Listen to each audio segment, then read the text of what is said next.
Hello and welcome to the seventh episode of the Jaipuria MRC podcast. And in this episode, we have none other than Ms. Ruchi Kumar ma'am, who actually is a senior associate editor with the India TV. And to talk about ma'am's journey, she started her journalism journey with Navbharat Times, and then for quite some time she also worked in a magazine which was initiated by Vinod Duaji. And today it's been almost, I guess, close to 3 decades or maybe more than 3 decades that you've been serving in the field of journalism. So thank you so much, first of all, for accepting our invitation and being with us for this podcast. I would like to start this interaction with the very first question. If you can just, tell us about your journey. Journalism की शुरुआत कहाँ से हुई? क्या पहले से ही आपने सोच के रखा था कि मुझे जर्नलिस्ट बनना ही बनना है, या it was just like by chance you happen to be one? नहीं, पहले से तो नहीं सोचा था कि जर्नलिस्ट बनेंगे, लेकिन क्या था कि घर में बहुत पढ़ने लिखने का माहौल था हमारे, और जितने न्यूज़पेपर्स होते थे उस ज़माने में मैगज़ीन्स बहुत आती थी, बच्चों की बड़ों की सारी मैगज़ीन्स हमारे घर में आती थी, तो पेपर बहुत पढ़ते थे। तो एक दिन हमने टाइम्स ऑफ इंडिया में एक ऐड देखा, उसमें यह था कि टाइम्स ऑफ इंडिया उस ज़माने में एक वीकली पेपर लाने जा रहा था अपना, जो बाद में वो नहीं प्रोजेक्ट उनका पूरा हुआ। उसके लिए वो चाहते थे कि नए लोग आएँ जिनको वो अपने हिसाब से ट्रेन करें, ट्रेनिंग दें, और उसके बाद वो उस पेपर में काम करें। तो उन्होंने उसके लिए एक ऐड निकाला था, TRF था, times centre for media studies, Delhi में उनका इंस्टीट्यूट, वो ट्रेनिंग देते थे। तो उसमें हमने अप्लाई किया, वो पूरे इंडिया में उसका टेस्ट था, हज़ारों लोग उसमें बैठे और हम भी बैठ गए, और उसमें सिलेक्शन हो गया हमारा रिटन टेस्ट में। पढ़ाई के दौरान हुआ या उसके कंप्लीशन के बाद? ग्रेजुएशन कर लिया था, उसके बाद की बात है। तो उसके बाद रिटन टेस्ट में हो गया, फिर इंटरव्यू के लिए हम दिल्ली गए, और हज़ारों लोगों में कुछ लोग सेलेक्ट हुए थे, एग्जैक्ट नंबर नहीं याद है, लेकिन काफ़ी लोग थे, और इंटरव्यू में भी काफ़ी लोग आए थे, लेकिन 11 लोगों का उन्होंने सिलेक्शन किया। तो उन 11 में एक हम थे। तो TRF से हमारा सफ़र जर्नलिज्म का शुरू हुआ। वहाँ पे बहुत प्रोफेशनल तरीके से वो ट्रेनिंग देते थे, सिर्फ क्लासरूम ट्रेनिंग नहीं होती थी, आपको फील्ड में भेजते थे। जितने एक्सपर्ट थे जिस चीज़ के लिए, अगर आपको कल्चर के बारे में बता रहे तो उस समय जो बड़ा आर्टिस्ट होगा वो आपकी क्लास लेने आएगा। अगर वो कुछ इकोनॉमी समझा रहे थे, कोई बड़ा जैसे नायनन साहब आते थे हम लोग का क्लास लेने, तो इस तरह से एक्सपर्ट्स आते थे, वो हमें पढ़ाते थे। फिर उन्होंने हमें ट्रेनिंग के लिए भेजा Jaipur times of India, Navbharat times में। वहाँ हमने ट्रेनिंग की, और उसके बाद हमारा अपॉइंटमेंट लखनऊ नवभारत टाइम्स में हो गया, जहाँ से हमने अपना प्रिंट का करियर, आप एक तरह से, क्योंकि उसके पहले तो ट्रेनिंग का दौर था, वो हमने शुरू किया। और फिर कुछ साल बाद नवभारत टाइम्स किसी वजह से यहाँ बंद हो गया उस समय। विनोद दुआ थे वो, उनका एक दूरदर्शन में बहुत पॉपुलर प्रोग्राम था उस समय का, क्योंकि उस समय टीवी बहुत ज़्यादा था नहीं न्यूज़ में। तो उनका एक वीकली मैगज़ीन आती थी, परख नाम था उसका। तो विनोद दुआ जी से कुछ किसी ज़रिए हमारा संपर्क हुआ, और हमने उनके लिए काम करना शुरू किया यूपी से। यूपी उत्तराखंड में हमने उनकी बहुत स्टोरीज़, मतलब हर वीक हम एक स्टोरी उनके लिए करते थे यहाँ से, तो वो बड़ा हमको वो मिला। उसके बाद हमने प्रीतीश नंदी, उस समय एक न्यूज़ वॉच प्रोग्राम करते थे जो मीडिया पे होता था, वो किया। मेनका गांधी उस समय एक हेड्स एंड टेल्स करती थी जो वाइल्ड लाइफ पे था, तो उनका प्रोग्राम हम करते थे। दूरदर्शन में कुछ मैगज़ीन, कल्चरल मैगज़ीन थी जो अलग अलग इलाकों में, उस समय उत्तराखंड अलग नहीं हुआ था, तो यूपी में उत्तराखंड जॉब हो गया है। कल्चरल तरह तरह के एक्टिविटीज़ हमने कवर की, और गिरीश कर्नाड के साथ भी काम किया। उन्होंने एक स्वराजनामा बनाया था, तो उसमें यूपी का जितना भी शूट था वो सब हमने किया। चौरी चौरा से लेके जावेद अख्तर साहब आए थे, तो उनका यहाँ पे सीतापुर के पहले उनका गांव है, तो वहाँ पे उनके जो ग्रैंडफादर्स थे उनको अंग्रेज़ों ने फांसी दी थी, तो वो पूरी कहानी वहाँ गए थे सुनाने के लिए। तो खैराबाद जगह का नाम है। तो इस तरह से हमने शुरुआत की, और फिर आज की बात आता था, उस समय बहुत पॉपुलर प्रोग्राम था रजत शर्मा का, जो स्टार प्लस पे एक प्रोग्राम आता था, और उसमें हमने ज्वाइन उनको किया, रजत जी को। और शुरू में उन्होंने कहा कि ठीक है, तुम काम करना शुरू करो, हम देखते हैं तुम कैसा काम करती हो, और तुम देखो कि हम कैसा काम करवाते हैं। तो वो जो सिलसिला शुरू हुआ वो आज जारी है लगातार। 99 में मैंने रजत जी को ज्वाइन किया था। तब हमारा चैनल नहीं हुआ करता था, एक प्रोग्राम आता था आज की बात, स्टार पे आता था, तो वो सिलसिला अभी भी चल रहा है। तो करीब करीब आप पूरा देखेंगी तो 30 साल से ज़्यादा हो गए, क्योंकि बीच में मैंने 2 साल काम छोड़ा, भी बेटा हुआ था तो छोड़ दिया था, लेकिन करीब करीब 30 साल मुझे हो गए इस पूरे सफ़र। Great thing, that's really really great. So ये आपके बारे में तो बताता ही है, बट ऑर्गेनाइजेशन के बारे में भी बताता है कि how India TV as an organization is. क्या आपको लगता है कि जब आपने जर्नलिज्म शुरू किया था एंड तब की जर्नलिज्म में और आज की जर्नलिज्म में कुछ फ़र्क आया है, और उस फ़र्क से कुछ चैलेंजेस बढ़े हैं या घटे हैं? देखिए, फ़र्क तो बहुत आ गया है। सबसे पहले आप देखिए कि टेक्नोलॉजी देखिए, जब हम लोगों ने काम शुरू किया था तो हमारे पास बहुत कम फैसिलिटीज़ होती थी, क्योंकि टेक्नोलॉजी उतनी एडवांस नहीं थी, उस सेंस में कम फैसिलिटीज़ होती थी कि हमने आज कुछ मान लीजिए शूट किया, कोई स्टोरी की, तो अभी तो आप हमसे कहेंगी तो अभी हम 2 मिनट में व्हाट्सएप कर देंगे मोबाइल से और वो फ़ौरन हमारे ऑफिस पहुंच जाएगी। ये नहीं होगा तो हमारे पास ओबी वैन है, हम ओबी से फीड भेज देंगे, हमारे पास लाइव व्यू है, हम लाइव व्यू से फ़ौरन फीड भेज देंगे, हम लाइव भी कर देंगे खड़े होकर, आप यहाँ से कहिए यहाँ से कर देंगे। लेकिन उस ज़माने में वो सिस्टम नहीं था, लाइव हमारे पास सोर्स नहीं था उस समय। तो हम लोग क्या करते थे, हम स्टोरी करते थे, उसके बाद हम उसका, उस ज़माने में, आज तो चिप का ज़माना है, उस ज़माने में कैसेट्स आते थे, बाद में छोटे कैसेट्स आए, पहले इतने बड़े बड़े कैसेट्स होते थे, एक असिस्टेंट भी हमारे साथ चलता था, एक कैमरा पर्सन चलता था, और वो कैसेट्स हम कोरियर से भेजते थे, फ्लाइट से। अब वो बड़ा चैलेंज ये होता था कि अगर आपने कुछ आज की स्टोरी की तो वो आज जाएगी, कल वो बेकार हो जाती थी। तो आपका सबसे बड़ा काम के साथ आपको ये मैनेज करना पड़ता था कि आपको वो पहुंचाना है टेप। अब 4 बजे की फ़्लाइट के बाद अगर आप भेजेंगे तो वो पहुंच नहीं पाएगा, एडिट नहीं, क्योंकि एडिटिंग तो वहाँ होती थी, हम तो उसको रॉ करके सब लिख के पूरा भेज देते थे। तो अब 4 बजे एयरपोर्ट जाना है, इसके माने 2:30 बजे आपको यहाँ शहर छोड़ना है। कई बार हम लोग मिस कर देते थे, कार्गो बंद हो जाता था क्योंकि वहाँ सिक्योरिटी इशू होता था, वो नहीं लेते थे। तो हम कोई पैसेंजर ढूंढते थे जानने वाला कि हमारा टेप ले जाओ, हमारा राइडर वहाँ खड़ा होगा, फिर हम बताते थे कि वो रेड शर्ट कलर की शर्ट पहने हुए उनको दिया है, या उनका नाम लेके वहाँ खड़ा रहता था। तो हम इस तरह से भेजते थे। तो आप समझ सकती हैं कि काम के साथ ये बड़ा चैलेंज था। फिर धीरे धीरे हमारे पास लाइव सोर्स आए, तो एक तो बहुत बड़ा डिफरेंस टेक्नोलॉजी को लेकर हो गया है, क्योंकि टेक्नोलॉजी बहुत आगे बढ़ गई है जो आपको मदद करती है। दूसरी चीज़, आप इंफॉर्मेशन के उसमें भी देखिए तो उसमें भी बहुत चेंज आ गया है। हम लोग जब पहले काम करते थे तो आप सोचिए कि हम क्या करते थे कि मान लीजिए अयोध्या का ही मसला, अयोध्या का मामला तो बहुत साल से चल रहा था। तो अयोध्या की जितनी न्यूज़ होती थी, चाहे वो मैगजीन में हो चाहे पेपर में हो, तो हम उसकी कटिंग काटते थे, फिर एक ब्राउन लिफाफा लेते थे, उसके अंदर डालते थे, उसके ऊपर लिखते थे अयोध्या। तो मान लीजिए हमें अयोध्या पे कुछ करना होता था, या गंगा पोल्यूशन पे कुछ करना, या इसी तरह के अलग अलग टॉपिक्स पे, तो हमारे पास वो लाइब्रेरी रहती थी, हम उससे निकाल के उसका नोट्स ले लेते थे। तो आज तो आप गूगल में सर्च कर लीजिए, आपको 1 सेकंड में सब कुछ मिल जाएगा, पता नहीं क्या क्या मिल जाएगा, कहाँ कहाँ का ना। तो वो टेक्नोलॉजी के हिसाब से आपको बहुत फ़र्क दिखेगा। फिर आप देखेंगे तो थोड़ा फ़र्क आपको, हमको जैसे हम लोग को लगता है कि हम लोगों ने जब काम करना शुरू किया था तो मेहनत हम लोगों ने शुरू में बहुत, मतलब अभी भी करते हैं, लेकिन तब हमारी मेहनत बहुत थी।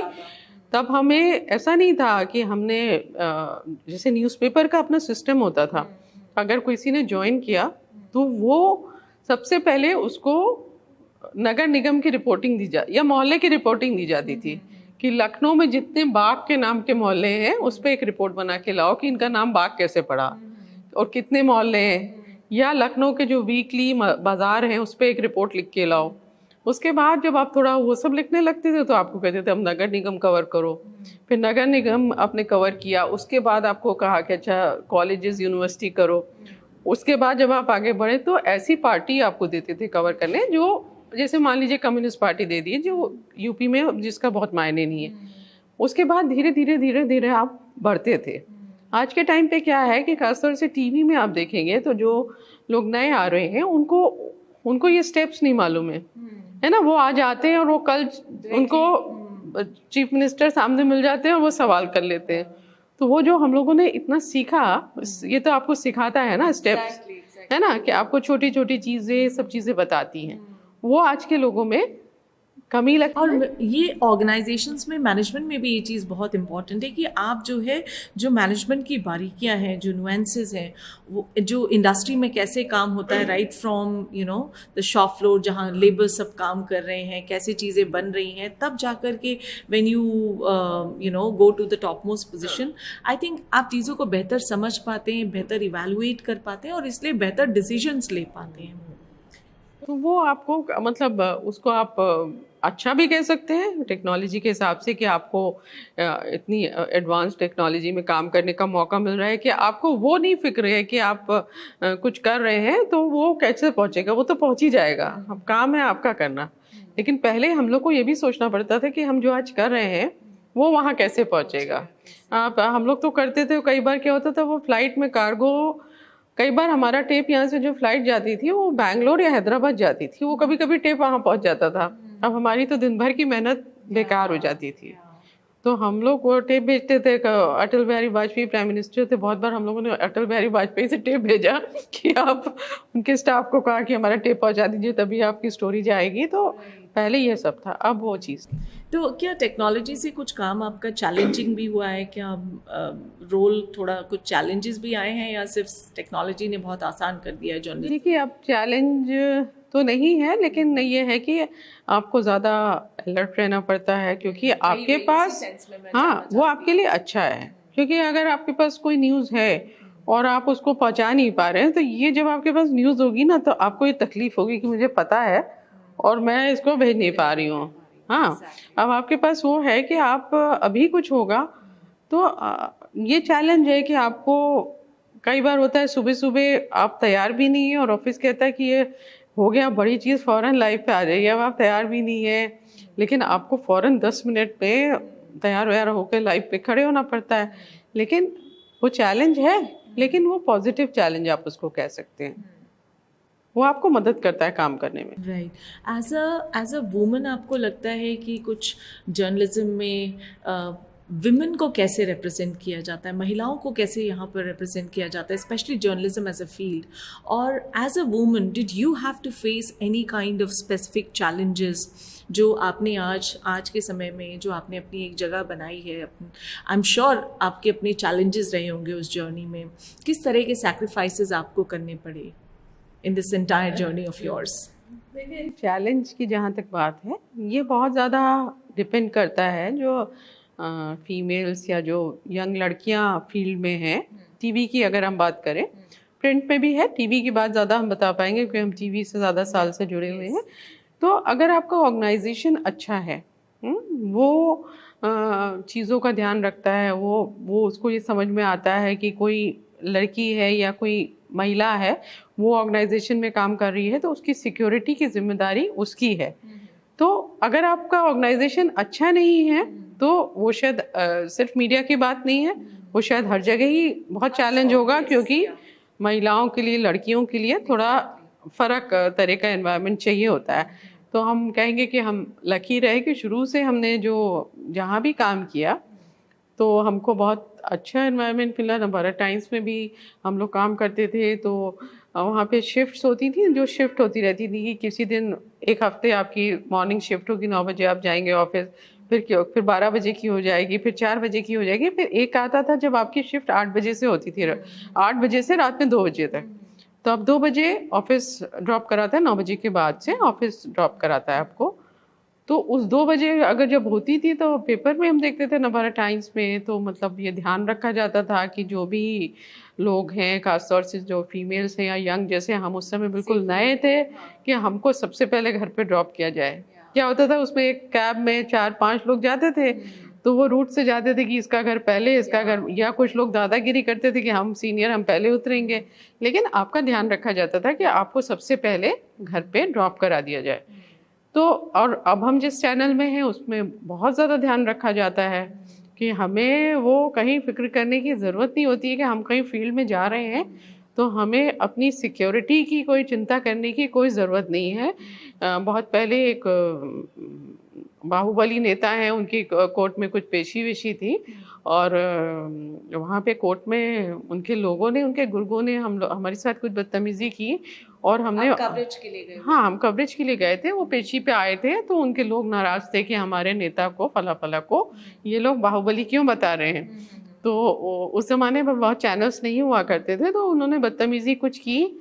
मैंने ऑफिस में बताया तो फौरन ऑफिस ने उस समय, जिनकी भी गवर्नमेंट थी, वो बताना ठीक नहीं होगा, फौरन सीएम को फ़ोन किया गया। तो हम सेक्रेटरी वगैरह सब की नहीं क्या हो गया, आपको हम पुलिस भेज दें, ये कर दें वो कर दें। तो आज भी हमें ये है कि हम कहीं जाते हैं तो हमको ये नहीं रहता कि हमें अपनी सिक्योरिटी देखनी, क्योंकि वो देखने के लिए हमारा ऑफिस है। और हम लोग का तो काम ऐसा है कि हम कई बार रात में भी शूट कर रहे होते हैं, हम रात में ट्रैवल कर रहे होते हैं। लेकिन वो बहुत डिपेंड करता है आप कहाँ काम कर रहे हैं। अगर ऑर्गेनाइजेशन अच्छा नहीं है तो बड़ा ये तो सेफ्टी की बात रही। दूसरी ये कि जो होता है कि वह फीमेल फ्रंट पे जब आप स्पेशली जर्नलिज्म में जब काम करते हैं, which is a very very demanding profession, कई बार आपको पर्सनल लाइफ में बहुत सैक्रिफाइसेस करने होते हैं, बिकॉज एज अ वूमन आपकी बायोलॉजिकल क्लॉक भी day by day it's ticking, and then career clock भी आपका पैरेलल चल रहा होता है। So you have to make certain sacrifices कहें या उसको कॉम्प्रोमाइजेस कहें या एडजस्टमेंट कहें या जिस भी तरीके से आप इसे देखें, उस तरीके से कभी कोई चैलेंज? देखिए, उसमें भी हम अपने को लकी कहेंगे कि हमारी शादी कमाल से हुई। और तो वो नहीं, वो मतलब जैसा जो टीवी में आपको बोलते दिखते थे उससे ज़्यादा लागू करते थे अपने ज़िंदगी में। मतलब वो आप कमाल से अगर कमाल होती तो आप बात करती तो कमाल हम हमेशा सबसे कहते थे कि रुचि हमसे बहुत ज़्यादा काम करती है। कभी ये नहीं कहते थे कि हम काम, हमेशा हर आदमी से कहते थे कि रुचि बहुत ज़्यादा काम करती है, हमसे बहुत ज़्यादा काम करती है। तो कभी भी हमको कमाल की तरफ से वो प्रॉब्लम नहीं आई, हमेशा सपोर्ट मिला कि बहुत कुछ जल्दी है तो कमाल हमारी हेल्प भी कर देंगे, कपड़े प्रेस करना कुछ, मतलब उस हर तरह का मदद मिला। या कहीं पहुंचाना, उसको ऑफिस जल्दी जाना है खुद भी ड्रॉप कराएंगे। या पहले तो बहुत होता था कि हम बाहर जाते थे तो हमारा बेटा और कमाल आधे रास्ते लेने चले आते थे हमको कि तुम को मतलब डेलीगेट करना कि आप नहीं। तो वो दिक्कत कभी नहीं आई। बहुत बहुत ज़्यादा सपोर्ट कमाल ने हर तरह से किया कि वो प्रॉब्लम हमको कभी नहीं आई कि घर में हमको कोई दिक्कत आई हो या दैट्स सो नाइस। मुझे लगता है आज भी हमारे देश में बहुत सारी फीमेल्स हैं जिनको इस तरह के चैलेंजेस फेस करने होते हैं, बट आई थिंक इस तरह की जो टीम बॉन्डिंग कहें, बॉन्डिंग बिटवीन द फैमिली, अगर इस तरह की बॉन्डिंग क्रिएट हो सके तो I think it creates a very very safe space for both men and women, that they are able to contribute to their work lives also. आपकी इस पूरी यात्रा में what was the most challenging task or any assignment that you'd like to share with us, और उससे क्या सीख मिली, something that can be shared with our management students as well? बहुत सारे चैलेंज मिले। जैसे एक तो लखनऊ में ही किसी ने मुझे बताया कि यहाँ पर बख्शी के तालाब के इंटीरियर में एक गांव है, वहाँ वो लोग मेंटली चैलेंज लोगों को पकड़ लेते हैं और फिर उनको बहुत डराते धमकाते हैं। और मेंटली चैलेंज लोग डर जाते हैं और फिर वो जो काम होता है सब फ्री में उनसे कराते हैं। तो हम लोग बहुत टॉर्चर, हाँ, तो हम लोग वहाँ पे, हम और कैमरामैन हमारे गए तो पहले दिन तो हमको सर्वर ढक के थोड़ा गए हिडन कैमरा लेके। टीवी की वजह से लोग कई बार पहचान जाते हैं, लेकिन वहाँ हमने देखा कि टीवी भी नहीं था, लोग टीवी नहीं देखते थे। उस जमाने में मोबाइल का बहुत दौर नहीं, 12 साल उस समय मोबाइल का बहुत दौर नहीं था कि लोग, आजकल तो हर आदमी मोबाइल पे देखता रहता है। तो वहाँ जाके हम लोगों ने देखा कि 13 थे मेंटली चैलेंज लोग और उनसे वो हर तरह के काम करा रहे थे और बहुत उसको शान से बताते थे कि इनको हम पकड़ के लाए हैं और इनको हम डरा धमका देते हैं, कभी मारते पीटते हैं, जब जाड़ा होता है तो हम इनको ठंडे पानी में डुबो देते हैं। तो ये इतना डर जाते हैं कि हम कुछ भी इनसे कहें ये करते हैं। हमसे पैसा भी नहीं मांगते, छुट्टी भी नहीं मांगते।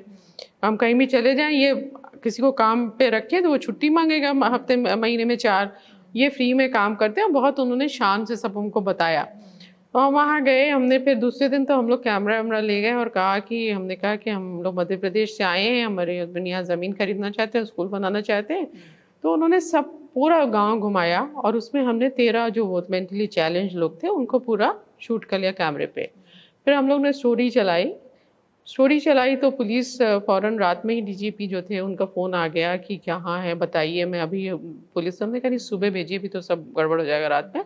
तो उन्होंने पूरी पुलिस टीम भेजी, 12-13 लोगों को वहाँ से, जो 13 थे वो तो रेस्क्यू कराया, 15 लोग गांव के अरेस्ट हुए उसमें, और जो रेस्क्यू कराया उनको फिर हम लोग मेडिकल कॉलेज का जो वो है डिपार्टमेंट, वहाँ उनको अस्पताल में भर्ती कराया गया। फिर क्योंकि न्यूज़ चल रही थी चैनल पे, देखा जाता है इंडिया टीवी बहुत, तो बहुत फ़ोन हमारे पास, हमारे ऑफिस में, कि ये हमारा लग रहा है, इसकी फ़ोटो भेज दीजिए। तो फिर 13 लोगों को धीरे धीरे करके सबके घर वाले मिल गए और वो ले गए। एक और उस न्यूज़ के कारण वो एक लड़की थी आसाम से, वो बहुत रो रही थी कि मेरी भाभी ने मिसबिहेव किया था मेरे फादर से, वो ट्रेन में बैठ के चले गए थे और आपने मिलवा दिया। वो लखनऊ स्टेशन पे उतरे, ये लोग उनको पकड़ लाए लखनऊ स्टेशन से।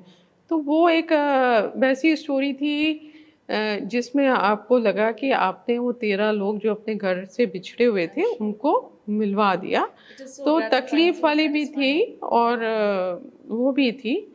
और ऐसे ही एक बार एक आपको एक अंदर से एक बड़ी अच्छी फीलिंग भी आती है ना, दैट आपके कारण 14-15 लोगों को आप उनकी फैमिली तक पहुंचा दिए। आपकी एक छोटी या बड़ी जो भी आप कवरेज करें, मतलब आपका लेकिन एफर्ट तो 100 या उसकी वजह से। फिर एक बार किसी ने बताया था कि कोई अपनी, क्योंकि लड़की हो गई है, वो लड़की बेच रही है 2500 रुपये में, बीच में एक दलाल था। तो फिर हम लोग कुछ, हमने सर और ढका वका, हम लोग कैमरा लेके गए, हिडन कैमरा, तो हमने वो बच्ची को खरीदा उससे। और फिर हमने उसको, जो बच्चों का ये होम है यहाँ पे लखनऊ में, उसमें उसको दिया। गवर्नमेंट से बात करके गए थे, फिर वहाँ पे कराया। तो कुछ साल बाद उसको एक आर्मी ऑफिसर ने अडॉप्ट कर लिया उस बच्ची को। तो वो बच्ची के लिए पता नहीं वो किसको बेच देती, क्या होता उसके साथ। तो वो एक आपके लिए अच्छा था। वैसे तो बहुत सारे, एक बार कोई चंदौली के गांव में नक्सलाइट्स ने 12 लोगों को मार दिया था, टुकड़े टुकड़े करके जंगल में फेंक दिया था। तो हम लोग वो स्टोरी करने गए और वहाँ के एसपी और उनकी पूरी टीम साथ में थी जो सर्च ऑपरेशन चला रही थी। तो उस सर्च ऑपरेशन में एक जगह ऐसे आई, हम थोड़ा पीछे रह गए और वो गोल सी जगह थी और सब तरफ रास्ते जा रहे थे। सब पुलिस वाले, हम अकेले वहाँ खड़े रह गए और सब पुलिस वाले गायब हो गए। अब हम अकेले, जिस जंगल में 13 लोगों को नक्सलाइट से मारा था, वहाँ पे हम अकेले खड़े थे। फिर बहुत मुश्किल से हम किसी तरह वापस आए। तो इस तरह बहुत किस्से हमारे सामने। एक लाइव इनकाउंटर हुआ डाकू का। तो इन सारी सिचुएशंस में आपकी स्ट्रेंथ, जैसे कहते हैं कि चाहे कोई भी एक्सटर्नल स्ट्रेंथ हमें मिले, लेकिन कुछ तो अंदर भी होता है, एक अंदरूनी स्ट्रेंथ भी होती है, वो जिस भी कारण से हमारी अंदरूनी स्ट्रेंथ बन पाए। आपके अंदर वो जो रेजिलियंस बोलते हैं या वो जो स्ट्रेंथ बोलते हैं कि किसी भी मुश्किल से लड़ पाने की जो क्षमता होती है, वो किन कारणों से या कैसे? हाँ, देखिए उसके बहुत कारण है। एक तो हमारे माँ बाप ने हम लोग को ऐसे पाला कि हमको ये कभी एहसास नहीं हुआ कि हम लड़की है। हमारा भाई भी है, लेकिन उन्होंने कभी कोई, दोनों में, बल्कि भाई से ज़्यादा हम लोगों को वो किया, आगे किया कि तुम, मतलब हमने कभी सोचा नहीं कि हम लड़की हैं। फिर इतने साल आपने काम किया, वो भी आपके अंदर एक कॉन्फिडेंस लाता है ना, कि आपके अंदर में आता है कि हाँ ये तो हम कर लेंगे, उसमें हमें कोई दिक्कत नहीं है। तो शुरू में भी नहीं हुई और अब तो इतने साल हो गए काम करते करते। आई थिंक अपब्रिंगिंग का बहुत बड़ा रोल होता है। फैमिली कल्चर आपका क्या है और कैसे लोगों के साथ आप घिरे? फैमिली कल्चर में मैं आपको बताया, हमारी जो ग्रैंड मदर थी, हमारी जो दादी थी, उन्होंने ऑक्सफोर्ड यूनिवर्सिटी से इंग्लिश लिटरेचर में पीएचडी की थी। उस जमाने में जब लड़कियों को पढ़ने नहीं जाने देते थे, तो हमारी जो दादी के फादर थे, उन्होंने दादी से कहा था कि तुम 2 शर्त में बाहर जा सकती हो, एक तो तुम नॉनवेज नहीं खाओगी और दूसरा वहाँ पे शादी नहीं करोगी, तब तुम जाओ। तो वो तो पुराना फैमिली का वो था कि फीमेल्स के लिए ऑलरेडी ऑलवेज एक इंडिपेंडेंस रही, मतलब उनके लिए वो बहुत ही ओपन एनवायरनमेंट फैमिली में। या ये तो बहुत अच्छी बात है, and I wish all the girls in this country could receive this similar kind of freedom. And हाँ, बहुत फर्क पड़ता है, exactly. So last question, wrap up question, हमारी मैनेजमेंट स्टूडेंट्स के लिए आपकी मीडिया से, जर्नलिज्म की फील्ड से कुछ ऐसे इंसाइट्स जो उनके लिए बहुत ही यूजफुल, बहुत रेलेवेंट रहेंगे, जो आप शेयर करना चाहेंगे? आजकल के बच्चे बहुत स्मार्ट होते हैं, उनको मतलब हम बहुत राय शायद ना दे पाए, लेकिन हम कहेंगे यही कि मेहनत बहुत करनी चाहिए और हमेशा मेहनत करनी चाहिए। शॉर्टकट की कोई जगह नहीं। आप जितनी मेहनत करेंगे उतना आप आगे बढ़ेंगे और हमको तो इतने साल हो गए हैं काम करते हुए। हमारा ऑफिस कहता भी है कि अब ठीक है, मन जितना मन हो काम करो, लेकिन आज की तारीख में भी हम उतनी ही मेहनत करते हैं जितनी हमने जब करियर शुरू किया था तब हम जितनी मेहनत करते थे। कई बार हम सुबह से लेकर रात 12 बज जाता है हमको काम करते करते, कई बार ऐसा भी होता है, तो हम उससे घबराते नहीं हैं। तो हमेशा मेहनत करनी चाहिए और हर चीज़ में ये कोशिश करनी चाहिए कि परफेक्शन की कोशिश करनी चाहिए कि कहीं कोई कमी ना रहे। तो अगर आप मेहनत करेंगे तो मेहनत तो हमेशा आपको उसका Definitely. Sooner or later, you will be rewarded for that. Or I think you should always give your best. Yeah. वो तो आप कर देंगे तो आप धीरे धीरे और आगे बढ़ते जाएंगे, और फिर वो जो मेहनत है ना वो आपकी एक तरह से ज़िंदगी का हिस्सा बन जाएगी। फिर आपको ये आज भी हमको तो इतने साल हो गए हैं और हमारा मतलब अब हम ना भी मेहनत करें, कम भी काम करें तो हमारा काम ऑफिस में चलेगा। लेकिन आज की तारीख में भी हम जैसे मान लीजिए हम अयोध्या ही जाते हैं या कोई भी स्टोरी करने हम जब जाते हैं तो आज भी हम उसके बारे में खूब पढ़ते हैं, जितना भी हमको अवेलेबल होता है, या किसी से हमें जानकारी उससे हम पूछते हैं इसमें क्या है और क्या कर सकते हैं। हम सब चीज़ आज भी करके जाते हैं, जबकि हो सकता है कि हम ऐसे भी चले जाएं तो कुछ ना कुछ कर ही आएंगे, ऐसा नहीं कि नहीं कर पाएंगे, लेकिन आज भी हम पूरी मेहनत करते हैं कि बेस्ट करने के लिए कि कहीं कोई कमी ना रह जाए। Great. Thank you so much, ma'am, for sparing your valuable time. And आपकी पूरी जर्नी से आई एम श्योर बहुत कुछ सीखने को मिला, लेकिन लास्ट 2 पॉइंट्स तो मुझे बहुत बहुत वैल्यूबल लगे, ना सिर्फ स्टूडेंट्स के लिए बट हम सब के लिए, कि एक तो there is no shortcut to hard work, and secondly, whenever we are working, we have to just work with the simple intention, give your best. That's it. So आपसे बहुत कुछ सीखा। अरे नहीं, अरे थैंक यू, आपने इतना टाइम दिया हमें। Thank you. Thank you.